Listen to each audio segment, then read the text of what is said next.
mga pagsilang kay Jesus, talagang mapaghimala dahil birhen si Mama Mary nang ipinagbuntis siya. Tila milagroso rin ang isang ginang sa Alabama sa Amerika dahil dalawang kanyang matris at nagsilang siya ng kambal.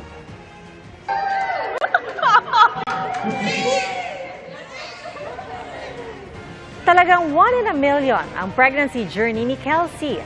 Ang kanyang kambal na buo sa magkahiwalay na matris niya. Ang tawag sa kaso niya ay cavitary pregnancy. At magkaiba ang birthday ng dalawa. Ang unang sanggol, ipinanganak nitong December 19 via normal delivery. Habang ang ikalawa, isinilang kinabukasan via cesarean section.